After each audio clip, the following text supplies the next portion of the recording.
신명기 11장 26절부터 29절까지 봉독합니다. 내가 오늘 복과 저주를 너희 앞에 두나니 너희가 만일 내가 오늘 너희에게 명하는 너희의 하나님 여호와의 명령을 들으면 복이 될 것이요 너희가 만일 내가 오늘 너희에게 명령하는 도에서 돌이켜 떠나 너희의 하나님 여호와의 명령을 듣지 아니하고 본래 알지 못하던 다른 신들을 따르면 저주를 받으리라. 네 하나님 여호와께서 네가 가서 차지할 땅으로 너를 인도하여 들이실 때에 너는 그리심 산에서 축복을 선포하고 에발 산에서 저주를 선포하라. 아멘. 할렐루야.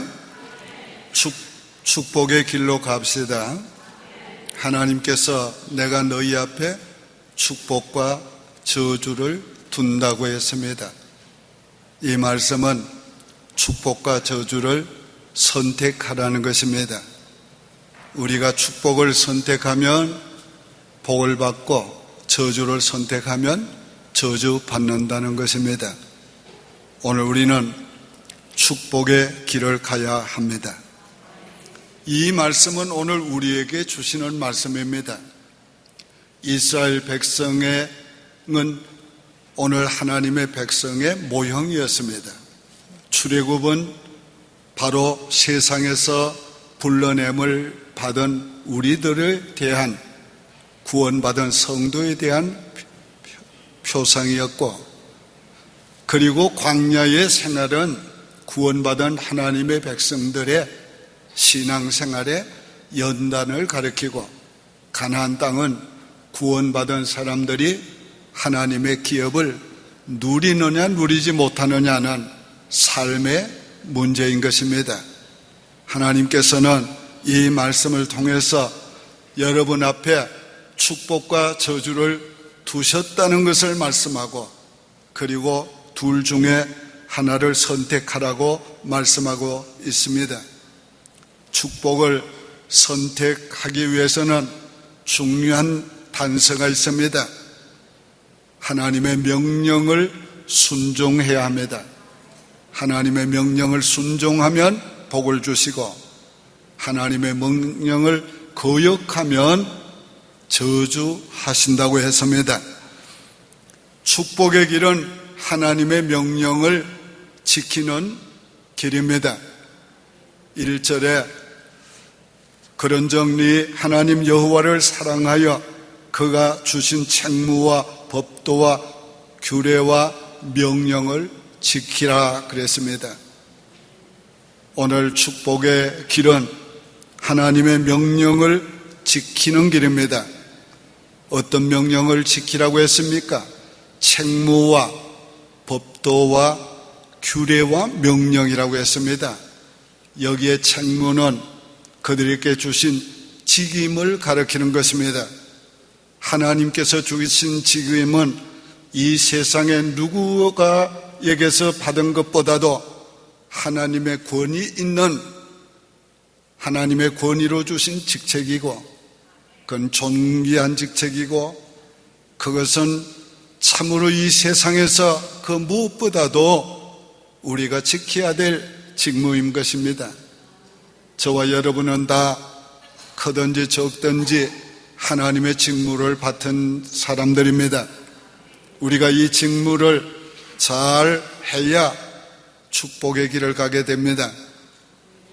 옛날 우리 선조들은 지금보다 제가 느끼기로는 훨씬 더 하나님의 직분을 귀중히 여겼고, 그 직분을 성실하게 다하려고 애썼던 것으로 기억합니다. 그러나 지금도 직분을 귀중히 여기고 자기의 마음과 힘을 다해서 그 직분을 감당하려고 애쓰는 사람들이 있습니다. 바로 축복의 길을 지금 가고 있는 것입니다. 오늘 만약에 여러분이 자기의 직무를 다하지 못하고 있다면 오늘 이 시간에 두렵게 들으시기를 바랍니다. 하나님이 주신 책무를 잘 감당해야 합니다. 힘들어도 어려워도 해야 합니다. 그것이 축복의 길을 가는 것입니다. 또 여기 법도와 규례라고 말씀했습니다.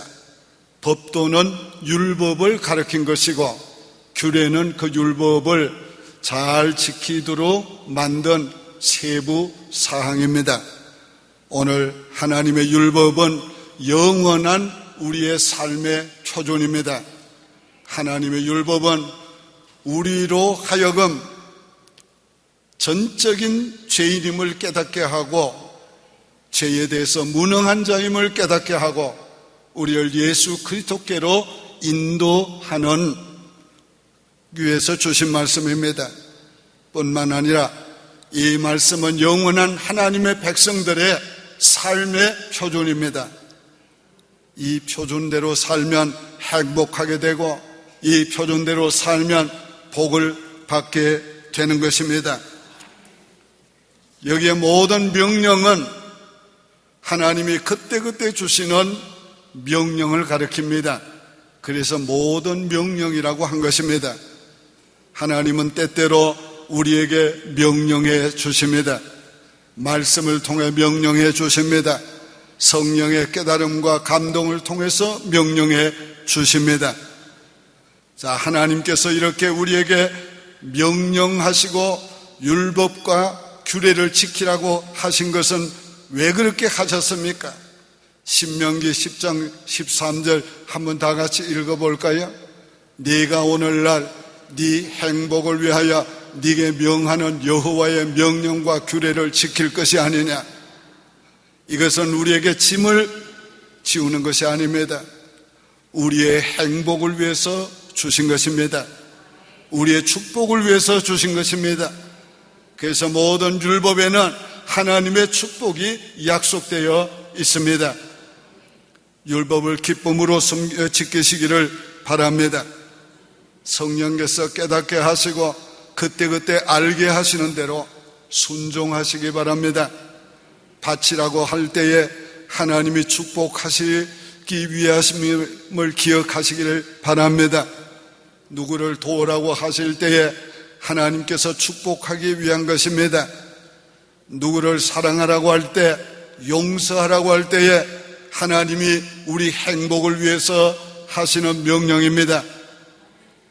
우리가 사랑할 수 없는 사람, 용서할 수 없는 사람이 있습니다.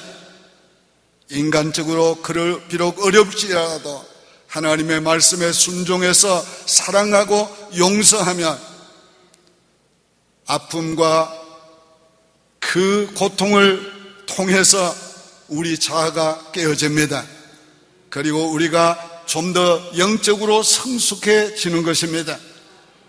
하나님께서 그래서 우리로 하여금 더 큰 영적인 삶을 살게 하시고 그리고 더 큰 은혜와 복을 주시기는 것입니다. 하나님의 말씀은 사랑으로 순종해야 합니다. 사랑하지 않으면 하나님의 말씀을 순종할 수가 없습니다. 오직 사랑하는 자만이 하나님의 말씀을 순종할 수 있습니다. 그래서 11장 1절에 그런정리 하나님 여호와를 사랑하여 그가 주신 책무와 법도와 규례와 명령을 항상 지키라 그랬어요. 그런데 13절에 그것을 좀 더 세밀하게 말씀을 했습니다. 다 같이 한번 읽을까요? 내가 오늘 너희에게 명하는 내 명령을 너희가 만일 청종하고 너희 하나님 여호와를 사랑하여 마음을 다하고 뜻을 다하여 섬기면, 하나님을 사랑하여 마음을 다하고 뜻을 다하여 섬김으로 우리가 하나님의 율법과 모든 말씀을 순종해야 하는 것입니다. 율법의 기본은 사랑인 것입니다. 하나님 사랑, 이웃 사랑이 기본입니다. 그러므로 사랑을 가진 자만이 율법을 지킬 수 있습니다. 우리는 사랑하는 사람의 말을 잘 듣습니다. 오늘 하나님을 사랑하는 자는 하나님의 말씀을 잘 듣습니다. 하나님의 말씀을 잘 순종합니다. 우리가 사랑하면 할수록 기쁨으로 순종할 수가 있는 것입니다. 하나님을 사랑함으로 순종하시기를 바랍니다. 하나님을 사랑하면 진정으로 순종할 수가 있습니다. 더 나아가서 순종하기 위해서는 기억하라고 했습니다. 2절에 너희의 자녀는 알지도 못하고 보지도 못하였으나 너희가 오늘날 기억할 것은 너희 하나님 여호와의 교훈과 그의 위엄과 그의 강한 손과 펴신 팔과. 이 말씀의 내용은 무엇인가 하면은 두 가지를 얘기하고 있습니다. 하나는 하나님께서 베푸신 은혜를 기억하라는 것입니다. 애굽에서 출애굽시키시고 그리고 홍해를 건너게 하시고 그리고 광야길을 걷게 하시면서 베푸신 하나님의 능력의 손과 은혜의 손과 사랑의 손길을 기억하라는 것입니다. 한편 더 나가서는 우리가 불순종함으로 하나님께서 저주했던 것도 기억하라고 말씀하고 있습니다. 르벤과의 자손 엘리압의 아들 다단과 아비람이 불순종함으로 하나님께서 땅을 갈라지게 해서 저들을 그 땅에 생매장시켰습니다. 이런 저주도 기억하라고 말씀하고 있습니다. 오늘 여러분 우리의 인생의 뒤안길을 생각해 보시기 바랍니다. 우리가 하나님의 말씀에 순종할 때에 하나님이 주신 위로와 평강과 축복을 기억하시기 바랍니다. 우리가 잘못했을 때에 하나님이 주신 아픔과 채찍과 고난을 생각하시기를 바랍니다. 그러므로 오늘 우리는 하나님 앞에 순종해야 하는 것입니다. 과거는 오늘을 볼 수 있는 거울인 것입니다. 결코 지난 과거를 잊지 말고 거울 삼아서 오늘 우리는 하나님의 말씀에 순종해야 합니다. 하나님의 명령을 순종할 때에 축복하시는 내용을 말씀드리려고 합니다. 8절에 그러므로 너희는 내가 오늘 너희에게 명하는 모든 명령을 지키라. 그리하면 너희가 강성할 것이요 너희가 건너가 차지할 땅에 들어가서 그것을 차지할 것이며, 우리가 하나님의 명령을 순종하면 하나님께서 우리에게 주시고자 원하는 축복을 차지하게 될 것이라고 했습니다. 어떻게 해요? 하나님의 축복은 우리 힘으로 얻을 수 있는 게 아닙니다. 하나님이 주시는 힘으로 얻습니다. 그래서 하나님이 우리를 강성하게 하셔서 그 땅을 취하게 하신다고 했습니다. 하나님이 축복하는 자는 강하여집니다. 강성해집니다. 그래서 취할 수 있게 만들어 주시는 것입니다. 오늘 갈렙을 보십시오. 내가 젊을 때와 기력이 조금도 다름없이 일반이라고 그랬습니다. 그 이유는 하나님이 약속의 땅을 취하라고. 오늘 하나님이 여러분을 강성하게 하고 계십니까? 지금 축복의 길을 걷고 있는 것입니다. 뭔가 약해지고 있습니까? 오늘 여러분은 내가 진정으로 하나님의 명령을 순종하고 있는지 점검해 보아야 합니다. 우리가 하나님의 말씀을, 명령을 진정으로 순종하고 있다면 하나님이 틀림없이 강성하게 만들어 주실 것입니다. 그뿐만 아닙니다. 우리가 가나안 땅에 들어가서 하나님이 기업을 누리게 해준다고 그랬습니다. 9절에 뭐라고 했습니까? 젖과 꿀이 흐르는 그 땅에서 너희의 날이 장구하리라. 하나님이 주시는 축복을 하나님이 누리게 해주신다는 겁니다. 장구하게 누리리라. 오늘 하나님께서 우리에게 수명도 주시고 건강도 주셔서 장구하게 누리게 해 주신다는 겁니다. 그뿐만이 아니요, 너희 자녀들에게 가르치라고 말씀하면서 너희 자녀들까지 그 땅에서 장구하리라고 말씀하고 있습니다. 우리는 나와 우리의 후손들이 하나님의 축복을 누려야 하겠습니다. 그러기 위해서 나도 하나님의 명령을 지킬 뿐만 아니라 자녀들에게도 가르쳐서 하나님의 명령을 지키게 해야 합니다. 그래야 하나님의 축복을 장구하게 누릴 수 있게 해 주시는 것입니다.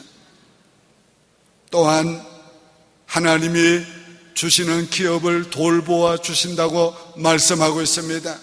11절 12절 같이 읽어볼까요? 너희가 건너가서 차지할 땅은 산과 골짜기가 있어서 하늘에서 내리는 비를 흡수하는 땅이요 네 하나님 여호와께서 돌보아 주시는 땅이라. 연초부터 연말까지 네 하나님 여호와의 눈이 항상 그 위에 있느니라. 하나님의 눈이 하나님의 자녀들에게 항상 있습니다. 축복한 기업에 항상 있습니다. 여러분의 사업장에 항상 있습니다. 여러분의 직장에 항상 있습니다. 하나님이 여러분을 돌보고 계십니다. 뿐만 아닙니다. 너희가 들어가서 차지할 땅은 애굽의 땅과 같지 않다고 그랬습니다. 애굽의 땅은 평평해서 나일강의 물을 발로 끌어올려서 대어 농사를 지을 수 있는 땅이었습니다. 그러나 그들이 들어갈 가나안 땅은 산과 골짜기가 있어서 자연적으로 물을 댈 수가 없었습니다. 그래서 하나님이 하늘에서 비를 내려야 되는 땅이었습니다. 오늘 하나님의 백성은 하나님의 축복으로 삽니다. 하나님의 은혜로 삽니다. 그러므로 우리는 항상 하나님을 바라보고 살아야 합니다. 하나님의 축복을 바라보고 살아야 합니다.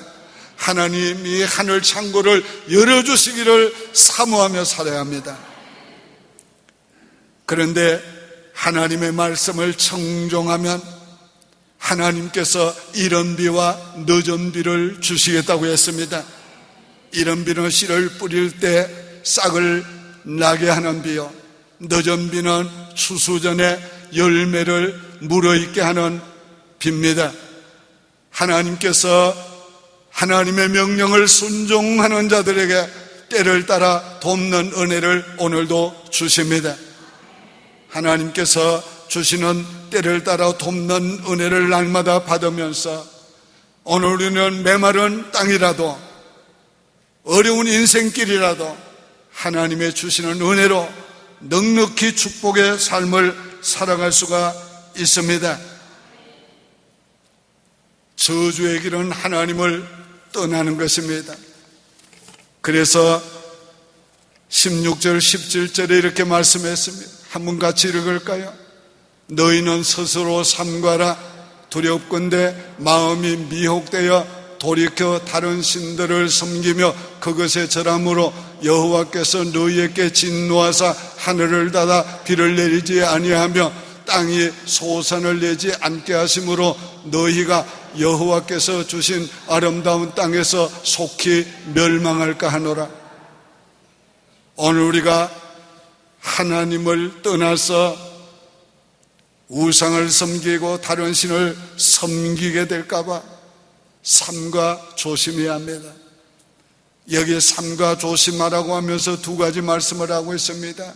하나는 미혹되어서, 오늘 우리 세상 정욕과 욕심과 이런 것에 미혹되어서, 사탄에게 미혹되어서 우리의 눈이 어두워지고, 그래서 하나님이 원하는 길을 보지 못하고 하나님이 우리에게 원하는 길을 가지 못할 수가 있는 것입니다. 우리가 사탄은 우리의 영을 둔하게 만들어줍니다. 우리의 영이 둔해지면 옳은 것 그런 것을 분별하지 못합니다. 오늘 그래서 우리의 영이 민감해져야 합니다. 삼가 조심하고 깨어서 기도함으로 우리의 영이 민감해지기를 바랍니다. 뿐만 아니라 유혹을 받아서 하나님께서 떠날까 삼가 조심해야 합니다. 사탄은 우리를 둔하게 할 뿐만 아니라 미혹합니다. 그래서 멸망의 길을 가게 만드는 것입니다. 오늘 멸망하는 사람, 망할 사람들은 보면 망할 짓을 계속합니다. 그 자기가 하는 것 아니에요. 사탄이 그렇게 만드는 것입니다. 오늘 우리가 삼가 조심해야 합니다. 이게 정말 하나님의 뜻인가 아닌가, 성령이 기뻐하는 것인가 아닌가, 이거를 제대로 분별하려면 우리 영이 깨어야 합니다. 민감해야 합니다. 그렇지 않으면 이거 분별을 못합니다. 분별을 못합니다. 그래서 우리는 하나님 앞에서 사탄에게 미혹되지 않도록 오늘 우리는 성령에 늘 충만함으로 채워주시기를 갈망하고 기도하고 성령의 온전한 지배를 받도록 오늘 우리가 힘써야 합니다. 신앙의 정절을 지켜야 합니다. 우상을 섬기는 것은 신앙의 정절을 지키지 않는 것입니다. 타협하는 것은 신앙의 정절을 지키지 않는 것입니다. 하나님은 절대로 타협하지 않습니다. 진리는 절대로 타협하지 않습니다. 오늘 우리는 하나님 앞에 신앙의 정절을 지켜야 합니다. 옛날 애국자들도 지조를 중요하게 여겼습니다. 나라와 민족을 위해서 지조를 버리지 않았습니다. 우리 믿음의 사람들도 지조를 지켜야 합니다. 예수를 부인하기만 하면 얼마든지 살 수 있는데도 불구하고 하나님 앞에 신앙의 지조를 지키기 위해서 예수를 부인하지 않고 순교한 믿음의 사람들을 기억해야 합니다. 오늘 여러분 신앙의 지조를 지키시기 바랍니다. 저주를 선택하면 저주받습니다. 축복을 선택하면 복을 받습니다. 이제 우리는 선택할 시간이 됐습니다. 29절 봅시다. 네 하나님 여호와께서 네가 들어가서 차지할 땅으로 너를 인도하여 들이실 때에 너는 그리심산에서 축복을 선포하고 에발산에서 저주를 선포하라. 오늘 이것은 무슨 말씀입니까? 저들이 가나안 땅에 들어가서 여리고성과 아이성을 점령한 후에 하나님이 한 의식을 행했습니다. 그 의식은 민족 백성들을 한편은 갈라서 에발산에 서게 하고 한편은 갈라서 그리심산에 서게 하고 가운데는 제사장들이 법궤를 메고 서게 했습니다. 에발산에서 저주를 선포할 때에 백성들은 아멘하게 했고 그리심산에서 축복을 선포할 때도 아멘하게 했습니다. 그런데 놀라운 것은 저주한 에발산은 나무가 없었고 축복한 그리심산은 나무와 숲이 우거진 곳이었습니다. 하나님은 저주할 때도 아멘하라고 했습니다. 축복할 때도 아멘하라고 했어요. 왜 그렇게 했을까요? 이렇게 의식함으로 너희가 축복을 하나님을 떠나고 내 명령을 거역하면 저주받는 것을 받아들여야 한다. 그러므로 너희가 저주의 길을 가지 말고 축복의 길을 가야 된다는 것을 더블로 강조한 겁니다. 그리심산에서 축복할 때에 아멘 했습니다. 너희가 아멘 한 대로 말씀을 따라가면 너희가 복을 받을 것이라고 주님께서 이 의식을 행한 것입니다. 오늘 사랑하는 여러분, 여러분은 어느 편에 설 것입니까? 축복의 편을 서시겠습니까? 이제 물으실 때에 믿음으로 아멘 하시기를 바랍니다. 하나님의 명령을 순종하겠습니까? 이제 축복의 길을 가시겠습니까? 오늘 우리는 축복의 길을 가야 하겠습니다. 기도드리겠습니다. 하나님 아버지 감사합니다. 우리는 축복의 길을 가겠습니다. 하나님의 명령을 순종하겠습니다. 우리와 우리 후손들이 축복의 길을 가겠사오니 여호와여 나와 후손들을 축복해 주시옵소서. 여호와여 그 땅으로 들어가게 해주십시오. 약속의 기업을 주시옵소서. 여호와여 그 땅에 들어가서 누리게 해주시옵소서. 장구하게 누리게 해주시옵소서. 나와 내 후손이 누리게 하여 주시옵소서. 여호와여 그 땅에 들어가서 하나님이여 이른 비와 늦은 비를 주시겠다고 했사오니 때를 따라 돕는 은혜를 우리에게 주시옵소서. 우리의 기업을 도와주시옵소서. 우리의 인생을 도와주시옵소서. 우리 후손들의 삶을 도와주시옵소서. 나와 후손들이 하나님의 축복의 길로 가기를 원하옵고 우리 온 교회와 성도들이 하나님의 축복의 길로 가기를 원하옵고 예수님의 이름으로 축복하며 기도하옵나이다. 아멘.